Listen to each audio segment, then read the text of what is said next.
So I think I can start now. So today is our actually second lecture that is closely related to the theoretical understanding of the condensation phenomenon. As you can see, among all these 5 lectures, there are three kind of lectures are about condensation.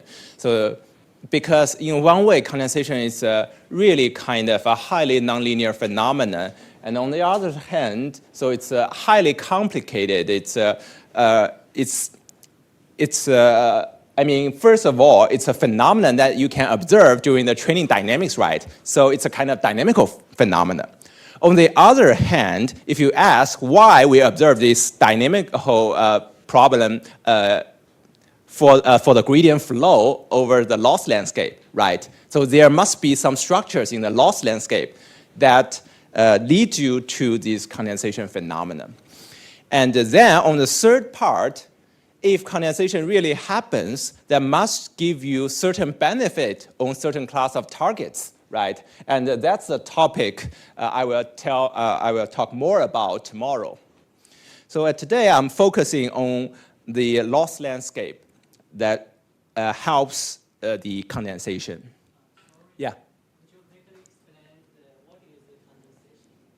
Oh, the condensation is what I've told yesterday. So it's a phenomenon where different neurons in the same layer has a tendency to align with one another.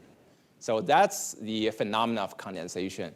So that means when neurons in the same layer condense with one another, we can cluster the neurons into different groups, right? So the effective number of neurons in that layer is actually less than what is actually there. Okay. So as I've told you in the first lecture that if we are lucky enough to kind of see a very informative piece of that new object, and then we will have a strong feeling that there should be neighboring pieces we could uncover. For example, you see a very clear phenomenon of the condensation, right?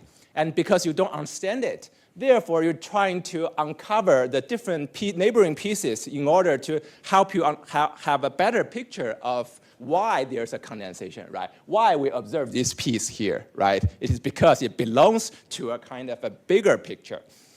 Okay, but the condensation is a kind of central piece that really help you uncover more and more pieces about this object. However, if you look at other phenomena, these many other phenomena are also very prominent phenomena among their time. Particularly like double descent is very influential in the statistical community. However, these phenomena are limited not because these phenomena cannot be observed in certain situation, or it cannot be theorized, but because this phenomena cannot help you uncover more, right, about there's a real object there. But condensation is different. So, and later, I hope through all these 3 lectures about condensation, you could have a better feeling that the reason of condensation is because really there's something that is there, and we can have a better picture through all these works about condensation. Okay, so, and then now, since we are mainly caring about the loss landscape, so what is a loss landscape? It's very simple. So, yeah. Yeah. So somehow, what you are saying is that in the objective function, there is some condensation, and this is why you also see it in the parameter space? No. No. Whatever the training data or the target, the neural network itself, if you initialize with a kind of small variance, you always observe condensation. And the reason is about the loss landscape. And you can see in this loss landscape, the loss part, this little L, is trivial because usually, for example, we use some convex loss, for example, L2, right? Therefore, if you consider the distance between F and Y, it's convex, right? And nothing. But where does this, in which sense we say this loss landscape is non-convex? It is because this F theta is nonlinear. We put any linear model there, it just remains convex, right? And there's nothing surprise. However, if we put this F, or we use neural network, this kind of model, as a model, we also parameterization of these functions. And then we arrive at a kind of, could be nasty, and, or we say at least non-convex loss landscape. Therefore, so loss landscape is just about the function. It's a high-dimensional function of the loss, or we can say empirical risk regarding the parameter theta. Okay.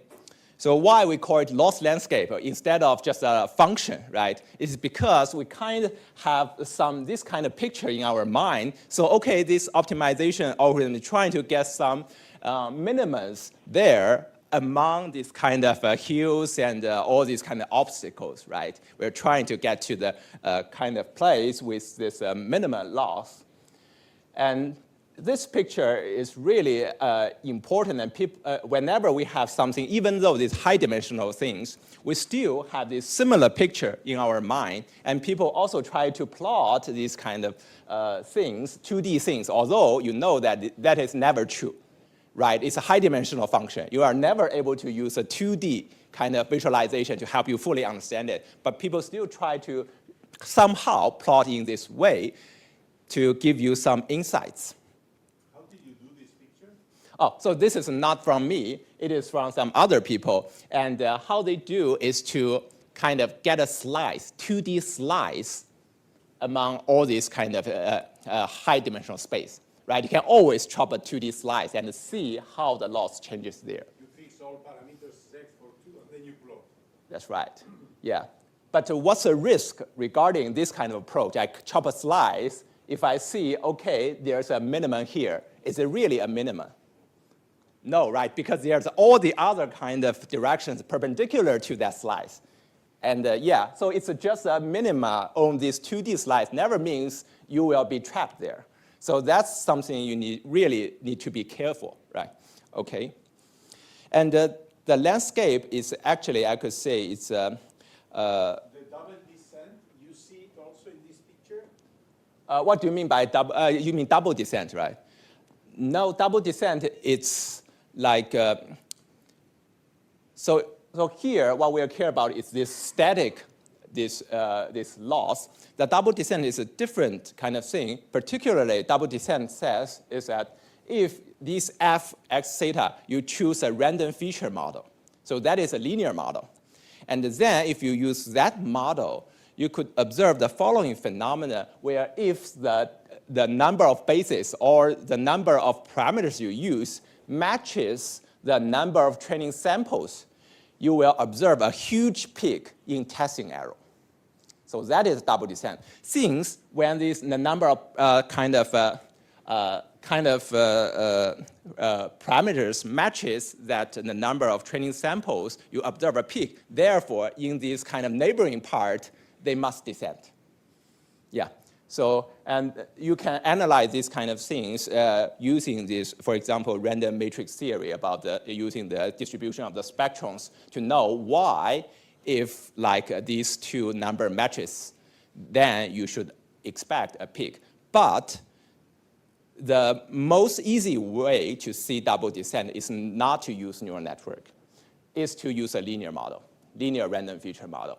If you use real neural networks, you can tune to a regime where it mimics that linear model, and then you can observe very clear double descent. However, if you just allow the neural network to evolve in a nonlinear manner, then it's very difficult to see. So double descent is not related to the fact that the trajectory might want to stay close to one of these critical points?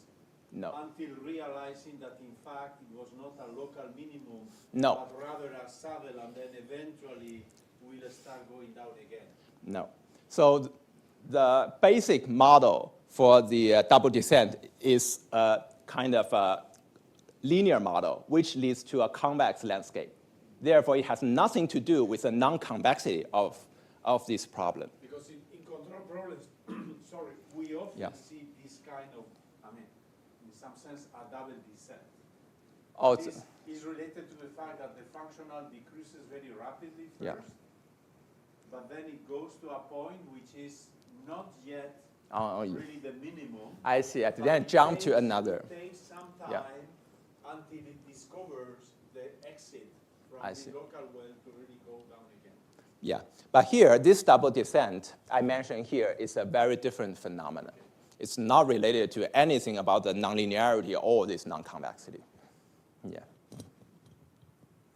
Okay, so and today I'm going to tell you what we could know or what kind of structures this kind of function have. Particularly, many of these properties of this high-dimensional loss landscape comes from the structure of this F. As I've told you, if I just use a linear model, there's nothing more than just convex stuff. However, just by putting models with special structure, particularly this kind of layer structure, and then you expect something special.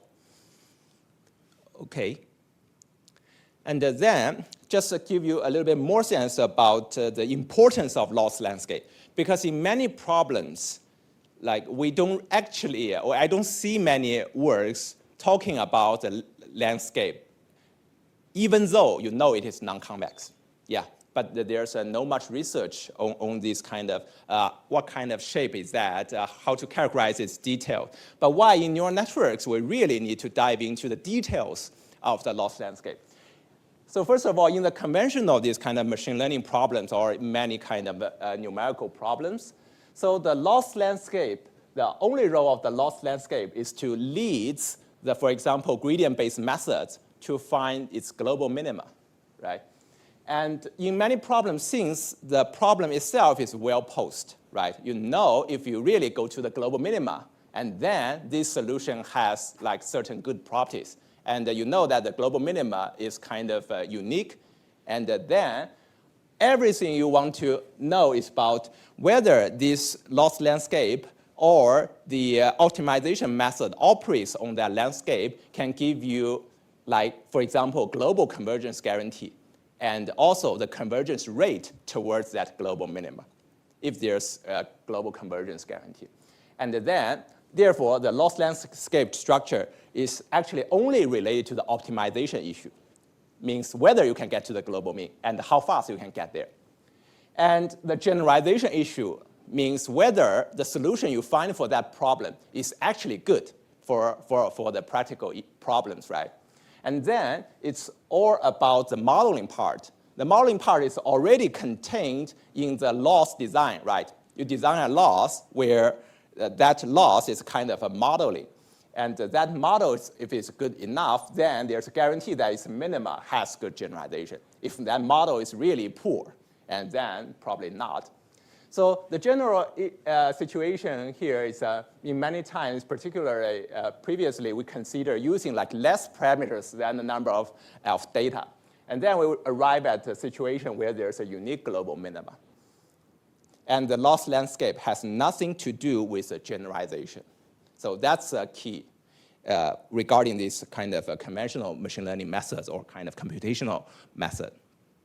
However, for the deep learning, as you can see, we constantly observe that with tons of parameters, right? And therefore, it's this loss is this minimization, loss minimization problem is ill-posed with infinitely many solutions. And then you can see this loss landscape leads to a training trajectory or gradient flow trajectory that not only tells you about optimization, for example, whether it goes to the global mean and how fast it goes to a global mean, it's inside this trajectory, but also tells you what kind of solution is chosen from all these possible global minima. So therefore, this training trajectory induced by the loss landscape structure determines two things: optimization together with the generalization. These things are coupled.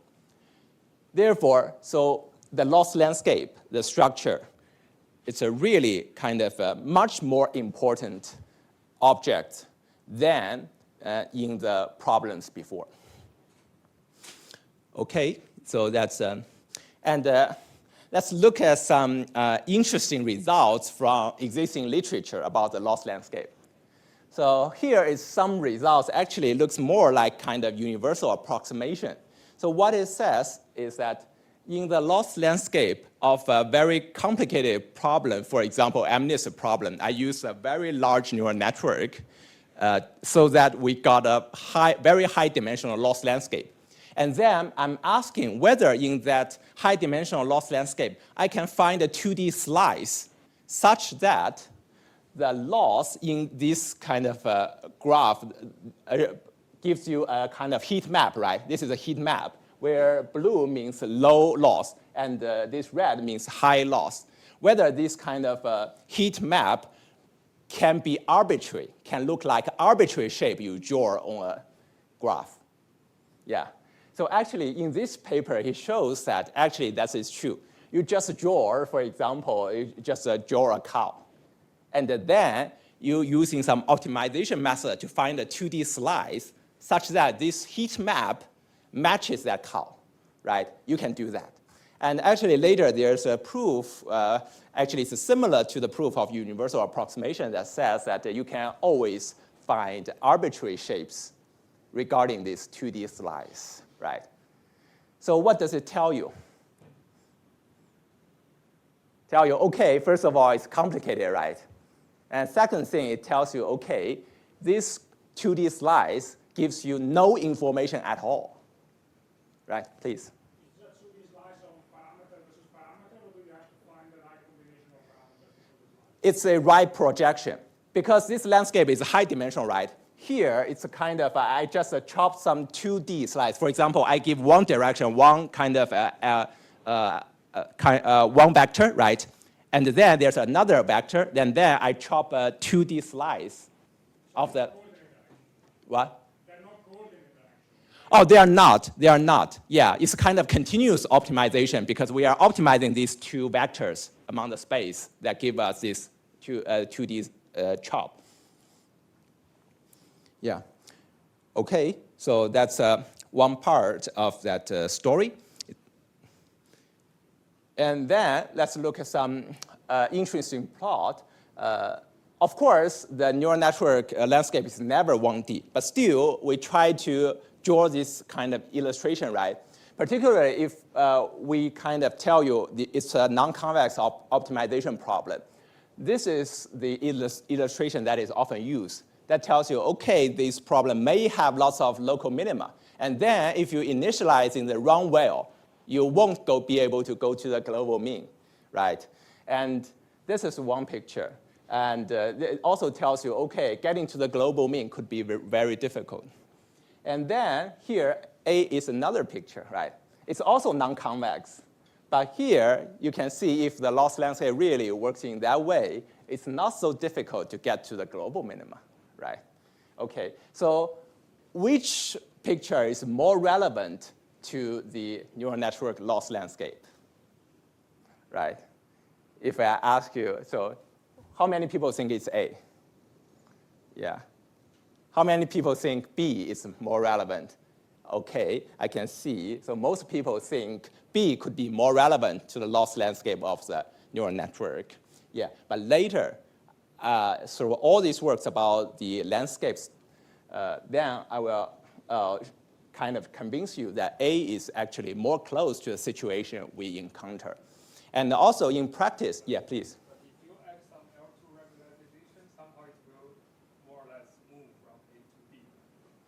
You add some, you mean from L2, what kind of L2? For example, with this dots at center. Yeah, with the brown parameters. Yeah, but it will not look like B. Yeah, so it means there's a slope towards this point. You will kind of increase the slope towards that minimizer, right? If you just a simple L2. Then it means it will look even nicer if the L2 norm is around the global minima.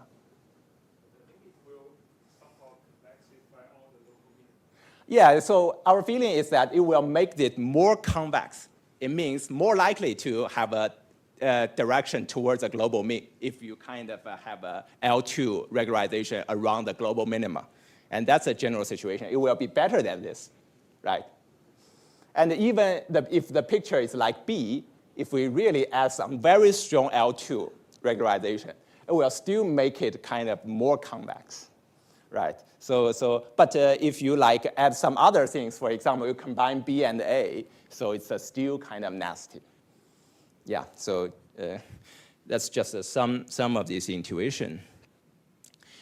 Okay, so actually you may have the feeling that at least the neural networks are not so difficult to get to the global minima, particularly if you use a very large network. So the situation could be a little bit more like A, but let's see the details. And there's this illustration that is already shown yesterday, right? And what is said here is that, okay, so I use a very large neural network with tons of parameters so that I can use a neural network with small initialization to learn this kind of interpolation. And it is also possible if we start with very large initialization. So the initial output is noisy, so I get this one. Okay, so what it says that there are so many different global minimizers in the landscape. Okay, please. Sorry, I spent a long time in my career looking for really global minima, and I'm wondering how I can detect that they are global minima. Because the empirical loss is 0. Because these red dots are only there are only 200 red dots in this kind of graph. And later, I train a very large neural network with thousands of parameters. And then all these kind of, on these 200 red dots, their errors are almost 0. What do you mean by almost 0? Yeah, it means it's like 10 to the minus 6 or minus 5, and I can train longer, so it gets like minus 6 or minus 7. Yeah, and so I had some graph today, so that that shows you on all these kind of red dots on this training data, you don't see all these kind of fluctuation. No, it is only on the testing data. I use like 1,000 points. It's much denser than the training data. That you see that on these kind of intermediate spots, the neural network gives you oscillatory kind of stuff. So therefore, so these two actually are kind of both the global minima solution to a very large neural network on only 200 training data.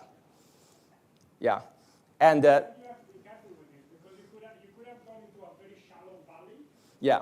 In your landscape, and then these 10 to the minus 7, actually, if you keep training, you will move very, very, very slowly towards a solution that looks like the rest. No. So you actually don't know which one is the global minima. No. So I think there's a kind of very important math result regarding the overparameterized neural network in the regression problem. That is, the dimension of the global minima is actually, so let's see. So if the neural network have like, so it's, I don't know how to stop it, but if you like have m parameters, and then n samples. For the 1D fitting problem, so the global minima, the dimension of the global minima is m minus n dimensional. That is the global mean. So this global mean is not just global mean, but with 0 training error. So why is that true? Is that we have m kind of degrees of freedom. However, the constraints, the number of equations we could have from these samples is only n. Therefore, we have much more degrees of freedom that cannot be determined by these n samples. Therefore, the global minima is actually high dimensional. For example, if this is 1,000, this is 200, and then the global minima spans 800 dimensional high dimensional manifold. And that's a very important math result proved by Ian Cooper, like in 2018. Yeah. Therefore, this helps us understand how the rough geometry of the global minima for the overparameterized neural networks. Can you write the reference or at least the Oh. name and the year? Yeah. So that is in my previous slides. Yeah. Yeah. So this is let me give you. Oh, okay. Yeah. So that is in. Yeah, but the reference reference is not there. Yeah, 2018. Oh, okay, yeah. Yeah, that's its reference. Yeah, you can take a look at that. And since then, we have like a relatively kind of rough geometrical understanding of that object, of the global minima. Okay. Yeah. Is that easy to prove? Because, I mean, it's not very hard to prove that with n samples, you can realize exactly the solution, right? Sorry, with n parameters. Yeah. Yeah, so the easiest way to understand this is to consider if this is just a linear model with m bases, different bases. And then it's really easy to kind of get the idea that it is a m minus n dimensional affine subspace of the network that forms the global minima. And then what is required for this kind of result is just to consider the nonlinearity that is there.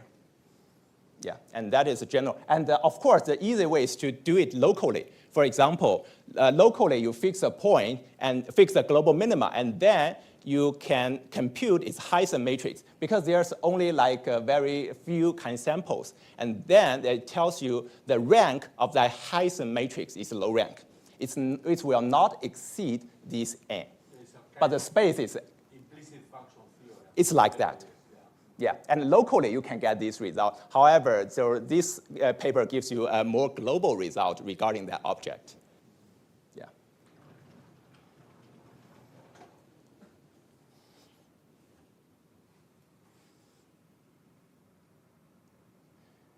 Okay, let's. So is this paper the loss landscape of over-parameterized neural networks? Yeah. Okay. Yeah, by E.M. Cooper. He's an algebraic geometrist. Yeah, he's like familiar with this kind of topic. Okay, so since I just told you that the global minima forms actually a very high dimensional manifold, therefore I say, okay, depending on different initialization, you may arrive at kind of different global minima with completely different generalization performance, right? Therefore, we can ask in which sense, following the trajectory on the landscape, we may get some good one instead of some bad one. Okay, that is also regarding the kind of generalization effect of the kind of loss landscape. Okay, and now let's go into the details about loss landscape structure underlying the condensation. So first, let's still look at some of these cartoons where I will give you some typical behavior if you start with very small initialization to train on these 3 tanh targets. These are samples, 50 samples from these 3 tanh targets. And then the network we use is with 500 tanh function, tanh neurons, and then to fit on this 3 tanh target. And this is the typical behavior. What you can observe is that, first of all, it tries to learn some linear stuff, right? And then it will stay in a kind of shape where it looks like the optimal fitting of 1 tanh. And then after a while, it kind of converges to the optimal fitting of a 3 tanh. Okay. And then let's look at some this kind of loss trajectory. So first of all, what you observe that with small initialization, the loss will first stagnate around 0 for quite some time. I've explained a little bit to you about why it's true, because there's a critical point if every parameter is 0. And then it will stay there for a while. And then there's this kind of first plateau. It stays there for a while, and then keep going down. So what happened in this plateau is that the function, the output function of the neurons in that plateau, it's very close to the optimal fitting of the 1 tanh function. And then, after a while, it kind of converges to this kind of much less training loss, and the output is very much like the optimal fitting of the with a 3 tanh network. Okay. So that's what we observe. Therefore, since we are interested in this condensation phenomenon, and we see there could be 3 different stages where that could be relevant to condensation. And the first stage is this initial stage where we ask what happened or what kind of condensation behavior we could expect when it's a kind of still kind of flat, right? What is actually happened there? And there's a second stage. We often observe this kind of stagnation when the neural network has strong condensation. But why this kind of stagnation is related to condensation, right? In which sense, we always should expect there could be somewhere where the training trajectory could stay. And how is that related to condensation? And then there's a final stage, right? It's a kind of close to the convergence to the global minima. We kind of interested in, is there still actual mechanism that helps condensation in the later stage? And then let's first talk about the initial condensation. This is the easier part. So why the initial condensation is easy? Because in the analysis of the trajectory, if we really look at this, so sorry I didn't rewrite all this, for example, loss and see. Just if I consider a two-layer neural network, right, I just write down Wj. Wj is the input weight of j's neuron. And then if we take its gradient, and then that is formula we get. And we can see this f theta here. So if the W changes, then f theta also changes. That means that the arrow signal will be updated. However, what is particularly good about this small initialization is that if W and A are all of these W and A are very close to 0, and then for a long time, this f theta will stay around 0, or almost 0 for a very long time. And in that kind of regime, where we could just set this f theta to be 0, and then, so this arrow signal, or this driving force of the kind of evolution is just a yi. We can remove this f theta at the first stage of stagnation. And then we can ask, okay, we arrive at this kind of approximate dynamics. Then what are the kind of fixed directions we can observe for this Wj? Okay, so let's look at this kind of approximation carefully. First of all, you can observe there's no coupling between Wj and Wj prime. There's no, why? So initially, where this coupling comes from? It comes from f theta. Because f theta cares about all these neurons, right? However, if you look at this approximate dynamics of Wj, then you can see whatever the j is, it's the same dynamics. So all these particles, or all these neurons, are based or evolved according to the same equation. And then what we ask is, what are these kind of stable directions of that equation? And then, so we can even do it further because this Wj is very small, it's around 0. Then we can even this sigma prime just take 0 here, right? And then, so this Wj, this dynamic, is just approximate this very kind of simple dynamics, where this yi are this output, this xi are these inputs. And then we ask about the directions of stable directions of this Wj during the evolution.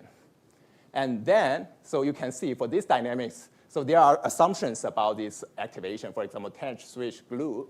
For these kind of things, we know that the derivative of sigma at 0 is not 0. Therefore, these dynamics only have two limiting directions. The one is this kind of correlation between output and input, and the other is opposite. Therefore, for this kind of activations, at least for the two-layer case, we know that at the initial stage, they will all kind of come to two directions, two opposing directions. And then if, you allow, Sorry, yeah. Can you repeat this just more slowly, please? Yeah, I think please. that's important. So Okay. what you claim is, okay, you take this architecture. By the way, as you said yesterday, there is no the drift term because you can embed it into the W Right. just by this augmentation of notation. Okay, Yeah. fine. And then you say, you apply gradient descent, Yeah. and then you look to the evolution of the W. Yeah. you also have to look to the evolution of the A, but we focus first Yeah. on the evolution of the That's W, right. which is the more nonlinear yeah. part of the model. And then you write down just the gradient. Yeah. And then what you say is that the W is evolving on a direction that is the one given by the column vector A, right? Yeah. Yeah, so these are the directions, right? So this kind of, this is a kind of This sum is a scalar. This is just a number, right? So this is always the same sum. No, this x is high dimensional. It's d-dimensional. It's xi. So this y is a scalar. For example, here it's a 1D. Yeah, but this is what I mean is that this Yeah. is a fixed vector that doesn't depend on D. Oh, so it doesn't depend on J. You mean here, this equation does not depend on J. Right. That's right. The Yeah. only dependence is through AJ. The only dependence is through AJ. So W is what? Is a vector, right? I did not write down the equation for AJ, but in AJ, there's still no kind of interneuron dependence. It is because all these correlations or interactions between neurons come through this F theta term. Yeah. So you have the same phenomena for A. Say. Yeah, that's the same. Just trying to understand. In this equation you write there, W both A's for every J, Yeah. Wj is a column vector. Wj, yeah, it's a column vector. Yeah, that's right. You say the derivative according to which it is evolving on gradient descent is Aj, which is just a number. Yeah, it's just a The scalar. amplitude of that neuron. That's right. The previous step. Sigma prime 0, this is also a number. Yeah, right. Could be just 1 for Yeah. value or something like it. And then this vector, right? Yeah, Multiplicative vector, but this vector is independent of J. This is what I said. right. Right. It's determined by the data. That's determined by the data. Yeah. And then because of this, what is your conclusion? Yeah. That there is an alignment on the... Yeah, you can see, depending on the initial sign of this AJ, for example, if AJ is positive, then this WJ will move along this direction. And then if this AJ is minus, and then it goes opposite to this direction. Therefore, only two kind of limiting directions as the dynamics evolves. Yeah. And actually, this kind of result, particularly for this kind of activation function, can be extended to the deep network that tells you, okay, no matter how many layers you have, as long as, for example, the activation is tangent, and then for each layer at the initial stage, only two limiting directions. Yeah, we can extend that to the deep. But when you say at the initial stage, this is something that will occur whenever at any step, right, on the gradient iteration? Oh, so this is a very important assumption that it's, you initialize with very small variance, or actually the infinitesimal initialization. So that is important because otherwise you cannot ignore this F theta term. Yeah. I see. You are ignoring. So when I take the derivative of the cos function, yes, Yeah. so there should be also the derivative of f theta. Yeah. And in this analysis, you ignore that.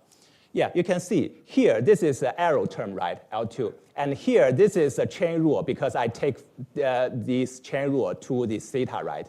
And that's why I get, because I take this to W. Therefore, you get AJ and also sigma prime WJ and XI. So that is the chain rule, exact chain rule.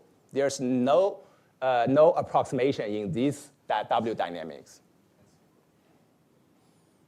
And so f theta to be of the order of 0 means that the parameters are very small.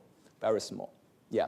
So the key is that because the AJ and WJ, they have coupling. Therefore, because both of them are very small, therefore it takes them a long time to grow, for their product to grow to a sufficient order, yeah. So that's the key. Why they kind of, we observe this kind of flat at the initial stage. But are you saying that initially because because the parameters are very small, you are very close to quadratic. This is what you are saying there? Yeah, so the quadratic nature leads to the following fact where this, the product of W and A stays around 0 for a very long time. That is the kind of consequence of this quadratic structure. And then if you have multiple layers, it's not even quadratic, right? It's a kind of the coupling of different layers, and the amplitude grows even slower. Yeah. You have a Taylor expansion. You are right. Yeah. So if you only have one layer, for example, kind of linear networks where these W are fixed, and then you don't stay there. You just directly go down. And do you see in the simulations that indeed all the neurons are evolving along these lines? Yeah, this is a simulation. Here is a cosine similarity. Yeah, after a little bit of iterations. So all these neurons, for example, there are 50 neurons, and their directions are kind of in cosine similarity are just like these two kind of blocks. And then two blocks are at the opposite direction, like, right, because it's kind of dark blue because they are -1, right? That is their behavior. Only two limiting directions. And when you look to the left, you see more colors, right? Yeah, here I use a slightly different activation. So it's a very weird activation, right? X tangent X. What's different? You see that this sigma prime at 0 becomes 0, right? If this term becomes 0, then there's a higher order term that kicks in. So that higher order term, if you solve its roots, it gives you kind of more roots. Okay. Yeah, that comes from that fact. So in this case, we can prove that for this two-layer case, we got 4. And then if like it's x squared tangent, you got 6. Yeah, so we call this probably the multiplicity around 0. Yeah. But you still see condensation. Yeah, still, like the number of these directions can be calculated exactly. 4 directions or so, yeah. That's right. Yeah, so that's the conclusion we have. And then, so that is this, so that is x squared tangent. So you get like 6, and we can prove them exactly for two-layer. For multi-layer, it's more complicated. But for tangent, it's still simple. For this kind of tangent, for multi-layer, still 2 directions for each layer. So that is the initial condensation. ReLU here is a very special case. ReLU here, actually the initial directions it can condense at can be huge because of the discontinuity there. So the general conclusion from this kind of analysis is that the more regularity you have, kind of particularly according to this kind of behavior around 0, right? The leading order is the simpler the leading order is, the less limiting directions you have. And ReLU is kind of highly complicated. Depending on the training data, it actually can have like even exponentially many limiting directions regarding the number of samples. But that's the worst case. In many good cases, there's still like very few limiting directions for ReLU. But just tell you that the ReLU case is a little bit different because it's not so smooth. Okay, but still, there's initial condensation, right? The key is that if you regard different neurons in one layer as different particles, and then at the initial training stage, if the output of the network remains 0 for a long time, then you just remove their interactions of all neurons. So all the neurons just follow the same force field to the kind of limiting directions of that force field. And then let's talk about this kind of intermediate condensation and this embedding principle, which is an interesting part. Yeah. So I think I may just skip this exercise, but this maybe tell you a little bit about this exercise. I can say, so if you can work out this exercise easily, then you don't need to listen to all the later stuff. If you find it difficult, then probably these later results is really of help. The first thing, so we have a target function which we sample like 50 points from 3 tangent target, and then we have a model which is a kind of a tangent network with here particular 3 tangent network, not more. And we have an empirical loss function. First question is simple. The dimension of the loss length here is 9, right? Because 3 parameters for each neuron. 3 neurons, there are 9. It's 9-dimensional. Okay, existence of 0 loss global minima. This is simple because this target is sampled from 3 tangents. Then you can construct that global minima. So global minima exists. Is this convex? Okay, as I've told you, if you know that around 0 is a critical point, and that already tells you it's not convex. Otherwise, all these critical points are global, right? It is non-convex, okay? Are there non-global critical points? Also, from the knowledge of there's something around 0 that is seen, you know there exists, but how many? How many of them? If you cannot answer, then you can wait a little bit. And then the last question, how many critical functions? What is a critical function? Whenever you got a critical point, its output function becomes a critical function, right? And that is critical function.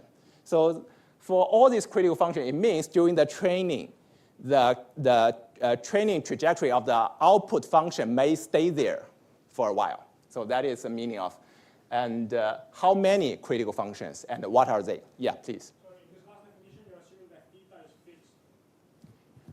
No. So I want theta to be critical, which function? Yeah, so you see that we have an empirical loss function. There could be many theta that can solve this gradient equals to 0. But then you're switching perspective. The RS depends on the F. Oh, you mean here? I changed the perspective. Yeah, and that's why I call it critical functions. It's not critical points. It's critical. Definition, the theta is fixed. I pick the theta that I want. So here you see this one gives you a set of critical points. I mean, so that is the solution of this equation, right? That gives you the set of critical points. And then that critical point set induces a critical function set. That is. And theta is like the Sibenko multi-neural answer. Whenever you change theta, you have a different function of x. So I think this is what he means. Whenever you change theta, you have a different function of x. And you say that this function is. The definition of the theta that is the critical point seems to feed back into what the critical function No, is. because you are minimizing just RS, which is the Empirical risk. critical risk for this f theta. Yeah. Yeah, yeah. Keep going. Yeah. Okay. So the critical function. Yeah. So can you, Yeah. the first point you said dimension of RS. What is the issue there? Oh, so I just want to emphasize it's a 9-dimensional object, therefore we cannot visualize it. Yeah. If it's a 2D, right, I just kind of plot, I know all these results. But it's a 9D, but it's a very simple neural network. Yeah. But still you have 9D, you cannot see everyone in a plot. Therefore, these questions are become so difficult, right? And therefore, we must rely on some of these theoretical results to answer these questions. Yeah, we cannot just plot them. Okay, and I just give you a simple answer to them. So these two, the first 3 are very simple, and the fourth one, infinite. The answer is infinite. Later, you will see the result. So it actually forms a higher dimensional manifold. And then this is greater or equal to 5. And later, you will also see where these 5 kind of critical functions come from. Okay. And then, so, yeah. Again, for that definition. Yeah. Because then, if I understood it, which probably the answer is no, I haven't understood it yet. If I have a critical point of the empirical loss function, that defines a critical function. Yeah, that defines a critical, yeah. If I have infinitely many non-global critical points, I have infinitely many critical functions. Yeah, but. Isn't the answer to 4 and 5 the same number? Yeah, no, because many critical points may correspond to the same function. Yeah, and that's a reason why this could be finite many. Yeah, for example, there's a line of the manifold that corresponds to exactly the same function. Yeah. Okay, so here, for example, here, because we run the gradient in the theta space, we see it stays there, right? And then, because we care about its output, because that's what we use to test on things. And then we draw the output. I see, okay, it looks like some optimal fitting of the 1 tangent. Yeah, And I always not only care about what happened on the theta space, I always care about what happened in the function space. Okay. And I just wonder in which sense it should stay in the intermediate stage. But that phenomenon is not enough to give you some sense of there should be some relation of the landscape of different widths of network. But this phenomenon kind of give you very clear indication. What we do is we train on the same using the neural network of different widths. So these numbers are the widths of the network we use to fit this training data. So these dots, red dots, are the training data. And then, so all these lines of different colors are the different training trajectory using the neural network of different widths. Then very clear phenomenon is that they could stay at similar locations, right? The different lines, their trajectory, they are stagnate at similar loss values. And then, if you further, for example, in this location, you look at what are their output functions. You see all these kind of network of different widths at that, when they stagnate, their output are almost the best fitting of the one-way loop. So that is what you observe, okay? And then it is with this kind of clear observation, experimental observation, you realize that there could be some very strong relation between the, for example, critical points or critical functions for the neural network of different widths. Therefore, later we actually prove the following, we call it embedding principle. Intuitively, it says the loss landscape of any network contains all critical points of all narrow networks. But a more elegant kind of statement is that the critical functions of the narrow neural networks are all critical functions of any wider neural networks. So that means there's a kind of a inclusion relation. Whatever you got as a critical function of the narrow network, they are automatically the critical functions of the wider network. It means, for example, if you use one tanh, you got a global, or you get a best fitting, right? And that best fitting as a critical function of the one tanh network automatically becomes the critical function of the landscape of the wider network. So that's a result regarding this embedding principle. Therefore, is this related to the previous result by Cooper you mentioned? No, no way. So this previous Cooper result only tells you about the global minima, right? There's nothing about what happens to the non-global stuff, because the global minima is a solution of that algebraic kind of equation, right? And these critical points are kind of a little more complicated. But it's also an algebraic equation. Kind of, but they did not resolve that. This is actually more difficult to resolve. Yeah. So we have. But yeah. again, it's somehow, at some level, is again, you are solving some nonlinear algebraic equation, and then there is an excess. Whenever you increase the size of the network, then there are more parameters, and this is why there is room to embed one into the other, right? So it's roughly, we can say that in that way. However, the algebraic viewpoint could be too kind of fundamental that does not care about this, are far away from the specific architecture of the neural network. Because all this result comes from the neural network architecture. That specific architecture is a reason underlying all these results. So that's not the implicit function theorem again? No, it's not about that. It's about the structure. It's about, later you will see more. So, but this one tells you simple critical points always exist. When I mean simple, means the output function is effectively, can be effectively represented by a kind of a narrow network. That is what it means, okay? So that is the embedding principle.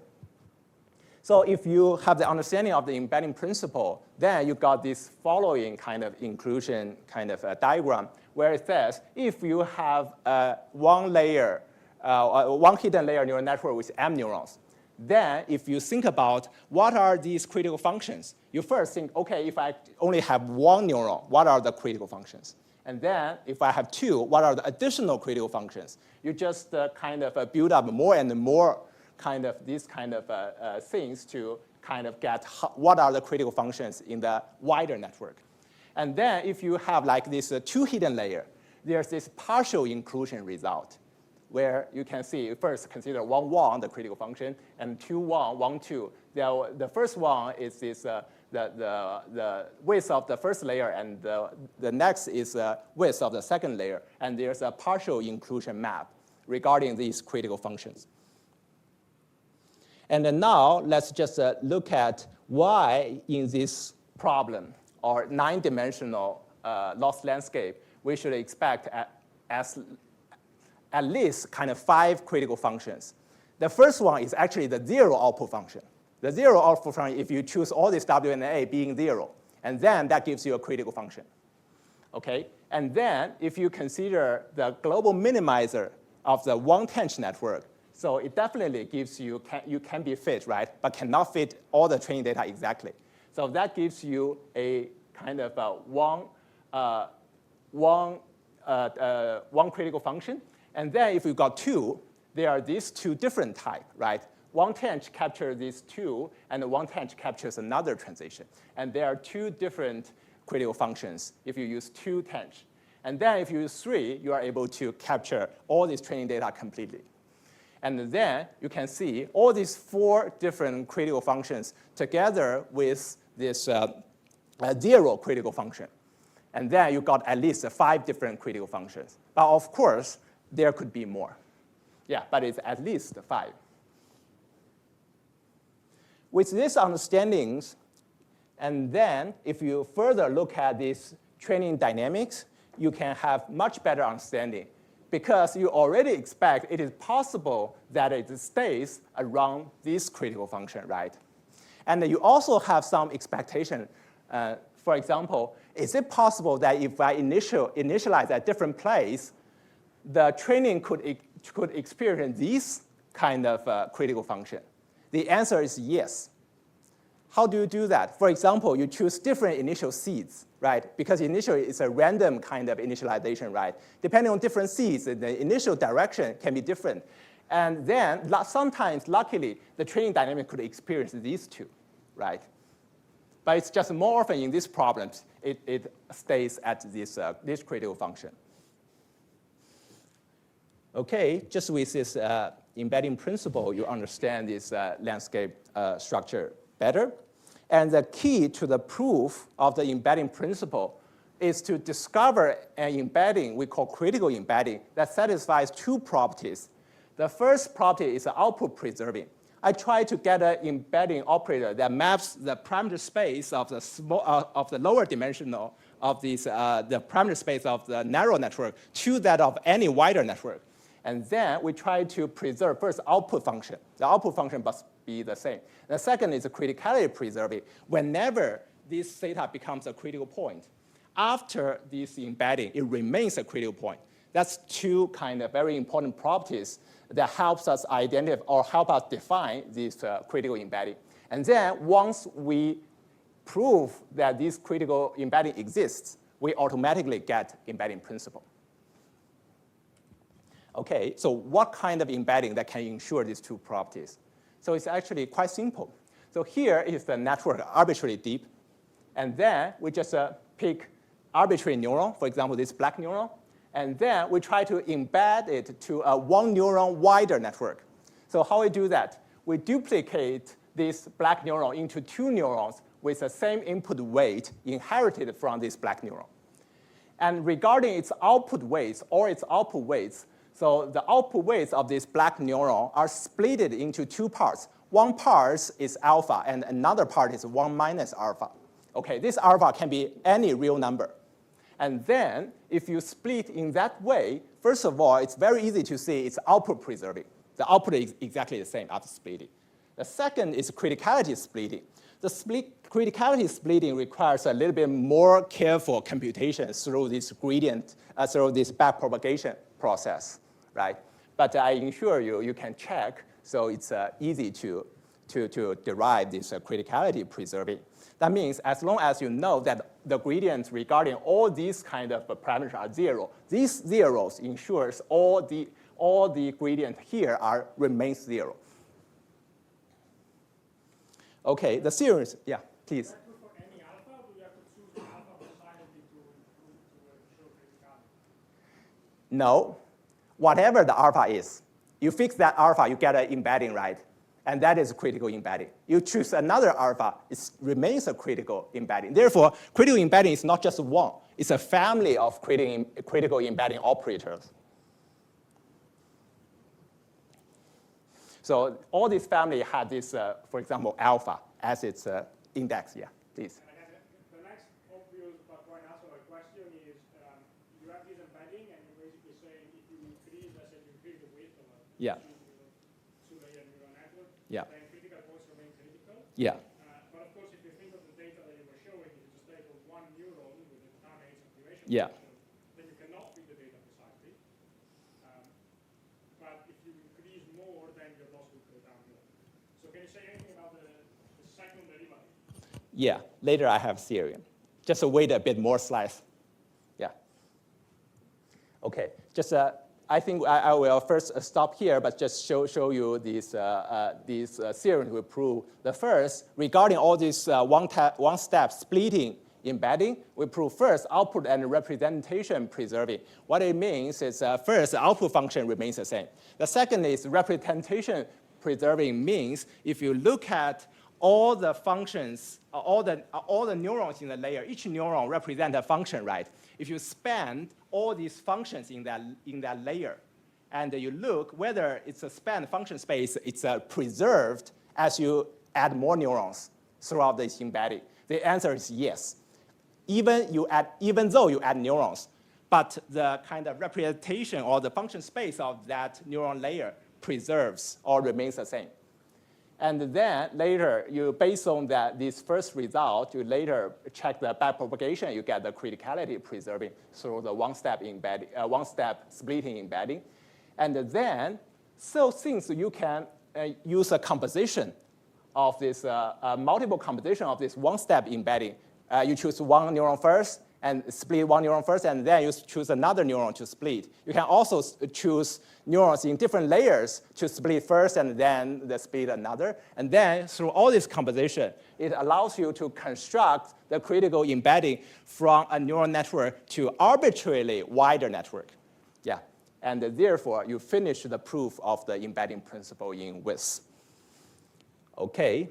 And I will stop here as the first part, just like a rest for a few minutes, and then we come back. And you can see the condensation is that there's a large network where an internal representation is kind of effectively a narrow network. But now what we are doing is like starting from a smaller network, there's an embedding operator that helps us embed the critical points to that of the wider. So it's really a kind of nice loop. Yeah. You mean with more iterations, it could condense more? Do you mean that? Or? What I mean is that somehow with the attention mechanism, everything seems to go faster, right? Not necessary. No, I would say, so attention layer is actually, it's more about how to capture the correlations for the inputs that are far away. Because we know CNNs, right? CNN says, okay, in lots of problems, the local kind of connectivity are good, right? And then there's always a problem that probably there are some global information we should account for, right? However, we don't want to use a fully connected because it says, okay, anywhere can connect to anything, right? But that's not right. So we must have some sparse global way to integrate information, and that is the role of transformer. This does not enhance condensation?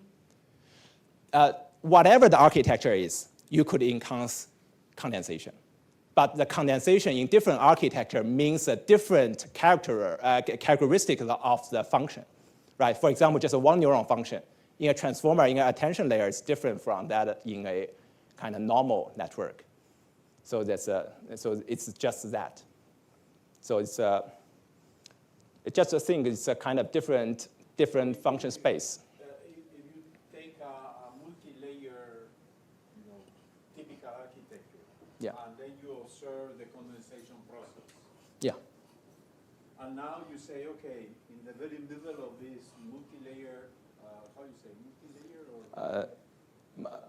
deep depths. In this deep neural network, I take, in one of the steps, I just replace the multi-layer perceptron by a transformer. Yeah. How will the condensation phenomena change? First of all, still you can observe condensation.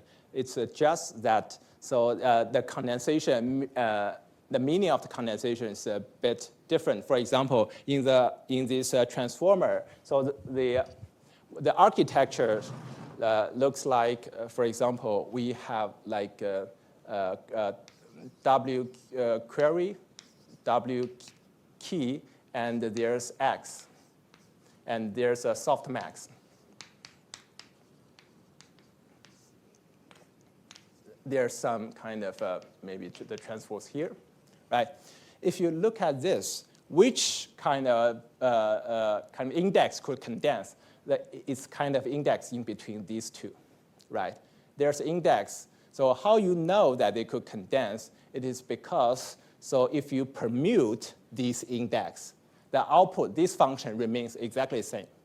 And then it is from this kind of symmetry you know that, okay, these kind of different rows or kind of columns, they could be like similar to one another.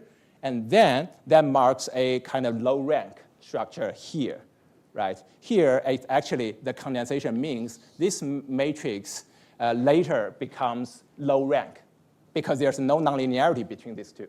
So you see that it's a little bit different thing than this kind of a general kind of a fully connected network. So this low rank is in this attention matrix. Yeah.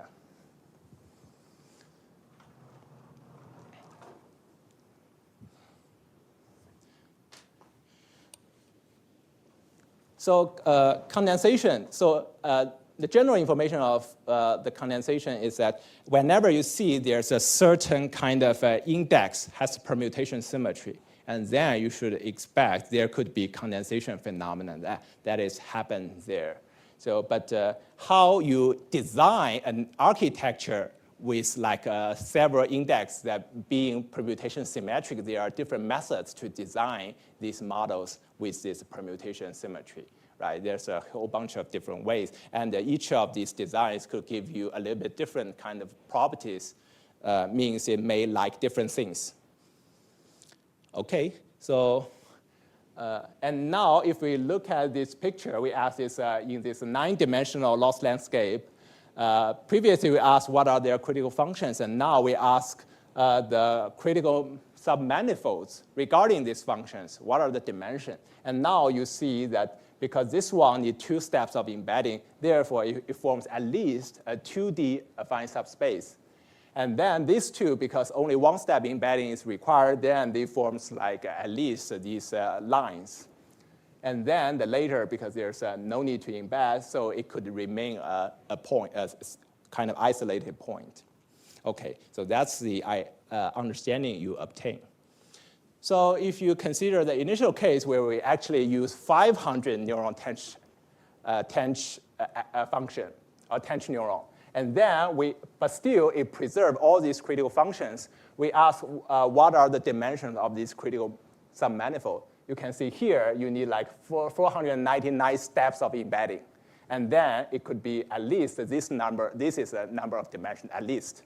And then this one could have like a different dimensions. So therefore, the general understandings of the loss landscape of a very wide network is that there are lots of these kind of critical functions of different complexity.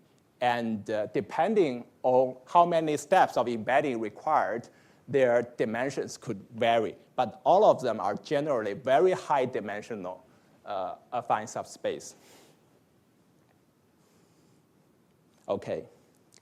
And then I think it's time to go to this final condensation. What could happen at the final stage, right? Is there any means that if I start from the certain good, for example, there's a kind of guidance towards, for example, the neighborhood of this 3-tench activation function, right? And then is there some extra mechanism that can help converge to this kind of 3-tench targets? The answer is as follows. So first of all, we should understand the geometry of the global minima. So here, so when I say, I've told you earlier, so we have some kind of coarse estimate of the dimension of that global minima. But there's an important question we haven't addressed is that in the high-dimensional global minima manifold, some of them are actually very good, right? And where are these good global minima? Means that particularly in some problems, the good global minima means a global minima with 0 generalization error. Where are those points? And what is the geometry of these points with excellent generalization? Okay, so that is problem we are first address here. For example, for this kind of 2-neuron network, and then if we consider a target which is a 1-neuron target, so what is the geometry of this kind of a perfect global minima? So, or we call target set. So that is the kind of how it looks. So in this problem, so this W1 and W2 are 2D. Therefore, the whole landscape is 6-dimensional. There are 6 parameters. And this is the illustration of the perfect global minima where there's actually 0 generalization error. So where does all these lines come from? First of all, you think, because the target is 1 tanh, if both W are same as W bar, and then we got this Q1, which is this line, because this A1 and the A2, the only requirement is that A1 plus A2 equals to A bar. So that is a requirement. This forms this line of Q1.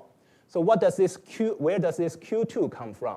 So Q2 means the W1 equals to W bar, and A1 equals to A bar. So this neuron actually is already the same as the target. But for the second neuron, the A2 equals to 0. And then for this W2, we can take arbitrary vector. So that because there's A2 equals to 2, it does not influence this kind of the output function. That forms a 2-dimensional, this branch Q2. And this Q3 is just a permutation, right? It's just a permutation between the first one and the second one. You get an additional branch of Q3. So this is a general picture of this geometry of this global minimum. Okay, so the general information I want to show you here is that if the target function is simpler, for example, this is a 1 tanh target, and then it forms this high-dimensional stuff, right? If it is not simpler, for example, it is still 2-neuron target, then it's just like 2 isolated points, right? If it is simpler, then you see these kind of points can become connected, and then it forms, it's a kind of union of manifolds. Particularly here, find subspaces of different dimensions. So that's a general structure. Okay, since we know that, and then we ask, okay, generally this is encapsulated by in the set of the global minima. You can see if we have infinite many data, and then the whole global minima set shrinks to this target set if we have infinite data. If not, then you can see this global minima set is generally encapsulate the whole kind of the whole target set. And then we can ask the following question. As sample size n increases, how this global minima set, this is an empirical risk function. I take the inverse that gives you all the global minima in this of the empirical loss, shrinks to this Q star, which is a target set, right? How it shrinks to Q star.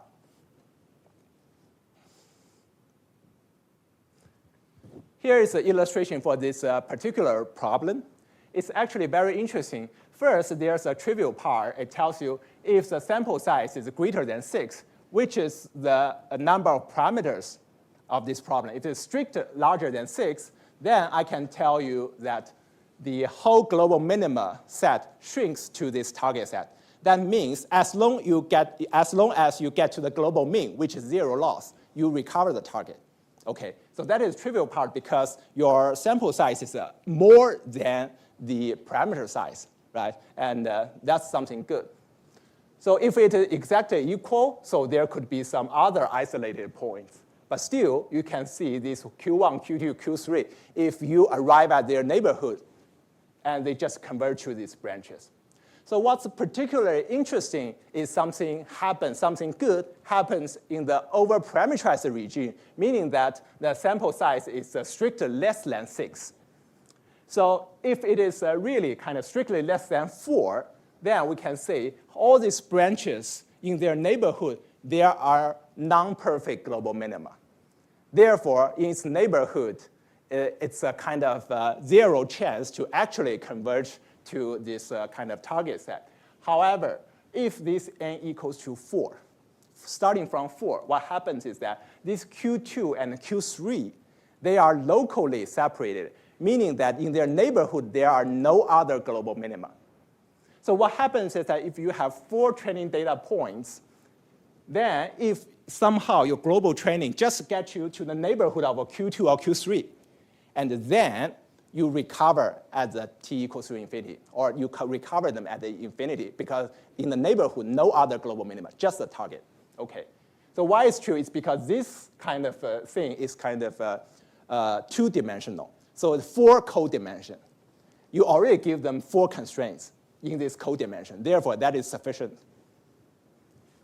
Okay, so if n equals to 5, this additional line, this line Q1, also becomes isolated. Okay, so that is a general picture. That tells you, okay, if you consider these kind of neural networks, and then this kind of, the recovery could happen could happen in the over-parameterized setup. And that is a very important information we got. And then why it's called final condensation? Because all these target sets are kind of condensed state. And that's why that's a kind of results-related condensation. And then we can even further ask what's the convergence rate to this different branch.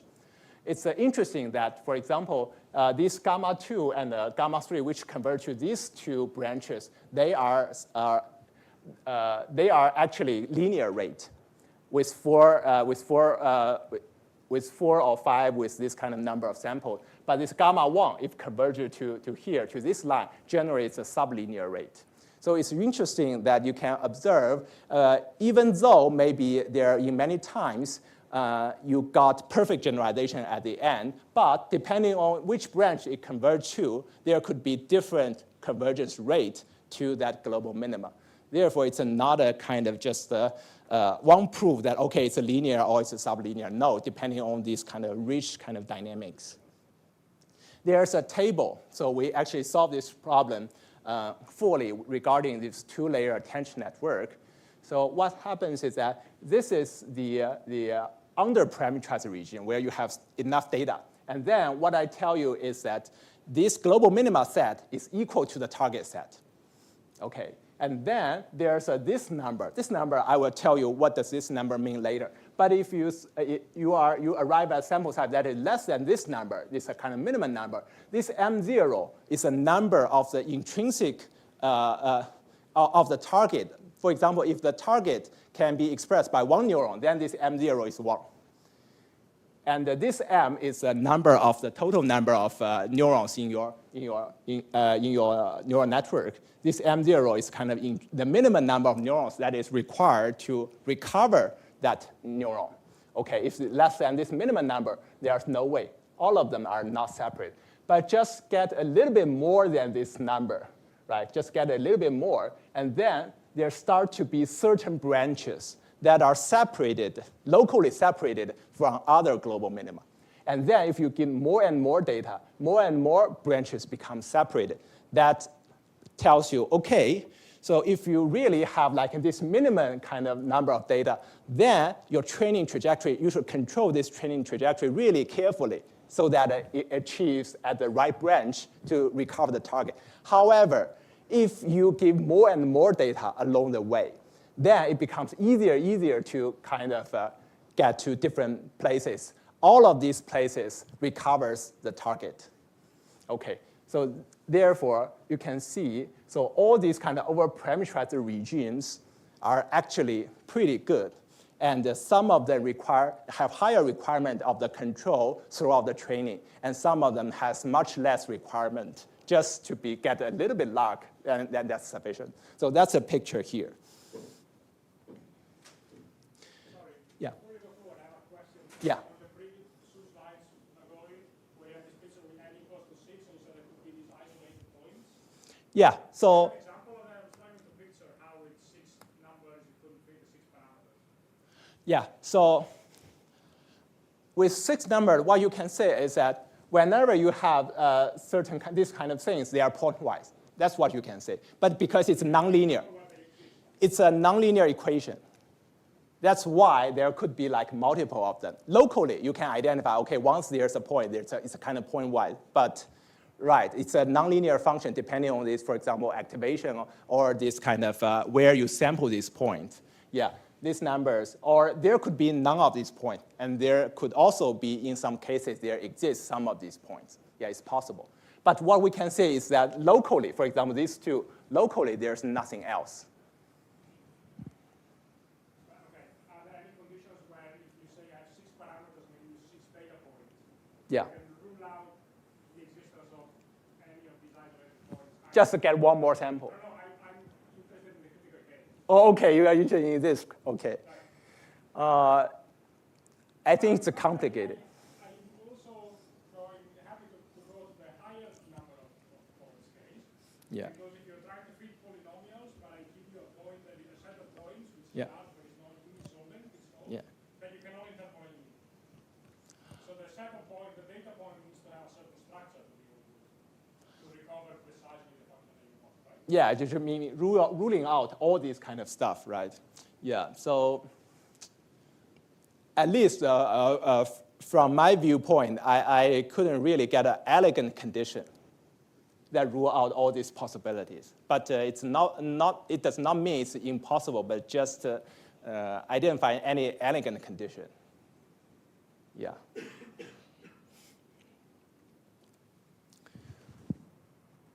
Okay. Yeah. And then later, I will tell you, so next time I will focus on this number. This number is a kind of, we have a name called optimistic sample size. That is kind of the minimum number of samples required for the recovery. And this results actually strongly related to this optimistic estimate, which I will tell you about tomorrow. Okay, and the last part, there's still a little bit time. I will tell you about this embedding principle in depth. This one is a little bit different from this previous one, although it's still embedding principle. However, it's regarding some kind of condensation across layers or in depth. Therefore, it's not like the condensation I just tell you about the neurons in the same layer. It's about different layers. Okay.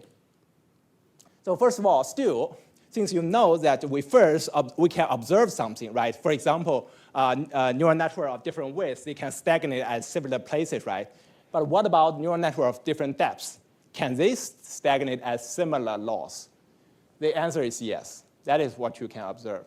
Neural networks, different depths, they stagnate at a similar place. And then at these similar places, you can also observe now, because this is kind of real data, you cannot observe the whole kind of output function, but still you can look at its accuracy of like testing accuracy, and then you can see their testing accuracy are actually at a similar level. That means that their output function could be highly similar. Since you have this kind of indication, later we prove this embedding principle in depth. That tells you the loss landscape of any network contains all critical points of all shallower networks. Okay, and how we prove that? Still, we try to identify or try to construct an embedding operator that can preserve the output and also preserve the criticality, and that is our goal. And how we do that? So actually, here, what we need to do is consider how to split one layer into 2 layers. That kind of splitting, if we can do that, And then that helps us identify this kind of embedding relation. So in order to do that, so we have some assumptions. For example, the activation function sigma has at least a non-constant linear piece, right? And then the idea is that if this sigma has certain linear piece, and then for all these inputs only activate over this linear piece, then although you put a nonlinear activation here, but for all these data, they only activate that linear case. That means that layer can be linearized. So that is how you split one linear layer into two layers, right, with this activation. And then we have these two conditions when you split. The first condition is called layer linearization condition, where although you have this nonlinear activation, but I ask for all these data. So for all this training data, so this data is effectively can be characterized by this linearization or linearized relation. And there's another one is about output preserving. So just to make sure when you linearize, then the combination of 2W gives back the W of this previously hidden layer. And then if you use this kind of, we later call it lifting. So for all the operators, for all these, whenever you give a theta, for all these theta prime that satisfy this first and second condition, and then it is a set that is that given to you by this, we call this critical lifting. Okay, so, and then there's using this kind of lifting operator, we are given you one kind of, one critical point, you can split it into kind of a network of the deeper layers, and then we prove this embedding principle in depth. So there's a bit of this technicality regarding this embedding principle in depth, and it is a little bit different from this embedding principle in width in the sense that most of the time it is approximate. So why it's approximate? It is because this linearization or this condition. Most of the time, for example, if you have tanh activation, in which sense you can get an almost kind of linear piece is that you consider the case where all these inputs comes to a place around 0, for example, right? And around 0 because this tanh is pretty much linear. And then if all these inputs have this concentration to a tanh activation around 0, and then this kind of layer linearization condition still can hold in approximate sense. Therefore, so this embedding principle depth relies on an embedding operator that is actually data independent. Yeah, so that's kind of difference between embedding principle in depth and the embedding principle in width. And with all these results, I will conclude lecture today, where previously I have tell you about the regime of condensation, which marks a small initialization. And I also tell you about if you start with small initialization, you got condensation that is especially good for the transformers to do the reasoning task.